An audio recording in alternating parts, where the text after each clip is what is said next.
Good morning and welcome to Bangkokpost-Morning Focus. I'm Pichai Chutsuk-Sawat. And I am Donsini Grittiya Pimonpon. Donsini, we've survived the weekend, I think Yes. most of the inner city, but tension is beginning to rise, especially with residents who have been underwater and are being flooded. Their homes are being flooded by at least a meter and a half.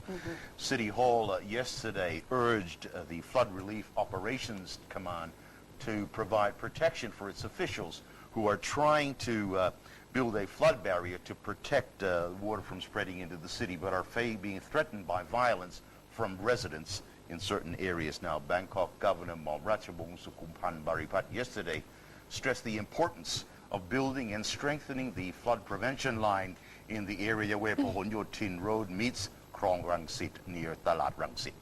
Now, the governor said that the flood defense line in the area is strategically important as it helps to prevent the overflow from the Klong Rangsit from entering Bangkok's inner areas through Don Mueang and Phahonyotin Road.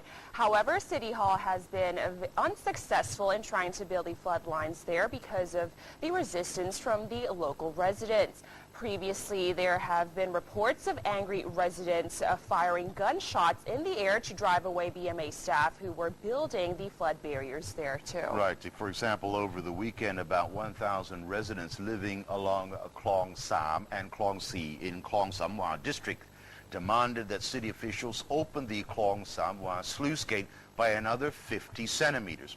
Now, according to the protesters, the gate was opened by only 20 centimeters and their communities suffered heavy flooding while housing estates along Hattairat and Minburi roads remain dry. The city said opening more sluice gates would affect inner Bangkok areas including Lat Prao, Chatuchak, Wang Thong Lang districts as well as Bang Chan Industrial Estate. Members of the Bangkok Provincial Administration Organization representing Klong Samwa and Minburi districts negotiated with the protesters. Around 7 p.m., they reached an agreement that the sluice gate would be wider by about 30 centimeters, and then the protesters later dispersed. However, around 8 p.m., a group of protesters came back at the sluice gate and dismantled a part of a sandbag dike at the gate, demanding the BMA to open the sluice gate by another 50 centimeters. Now, after hours of negotiation, City Hall agreed to open the sluice gate by another centimeter. Now, this sluice gate is now opened by 80 centimeters. Right. Now, apart from the incident last night, previous to that, residents in the community behind Wat Nawong or Nawong Temple in Don Mueang district also destroyed part of the Klong Prapa Canal embankment, causing floodwaters to contaminate raw water for the making of tap water. As a result, Jang Watanat Road and surrounding areas were inundated by the overflow from Klong Prapa. The canal overflowed from an intersection near Klong Prapa Canal to the Prat Mongkut Hospital. Those areas were about 40 centimeters underwater, while the floodwater in several housing estates in Soi Jang Watanat 14 rose above 1 meter. The overflow prompted the Metropolitan Water Works Authority to bore a hole through the concrete wall near Klong Prapa to drain excessive water into the nearby Klong Bang Khaen near Bang Pet intersection, causing nearby roads to be flooded. Meanwhile, authorities are reinforcing an earthen dike along the canal from Wat Nawong to Jang Watanat Road. Now, teams of officials have been dispatched to guard the dike. Meanwhile, the Metropolitan Water Works Authority maintains that it's working at its fullest capacity to protect Klong Prapa and its tap water production system. It also urged residents not to destroy the dike, as this would affect the quality of raw water being used to produce tap water.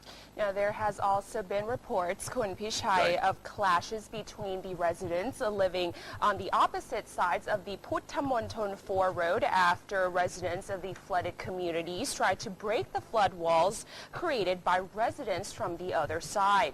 Flooded communities claim that their areas continue to suffer because the residents from the opposite side built embankments to protect their houses. Protesters blocked parts of the road, causing traffic congestions for several hours after police failed to negotiate with them to disperse. Similar incident was reported in Lamluka district, where protesters demanded authorities to release water from their areas by opening the sluice gate in the canals. Right. So as these tensions rise, the flooding brings out the best and the worst in people.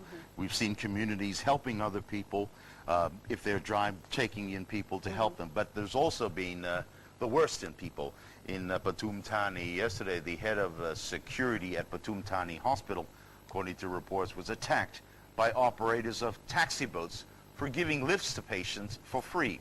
Now, this particular head of security was confronted by taxi boat owners who demanded that he stop giving lifts to patients as he was ruining their business.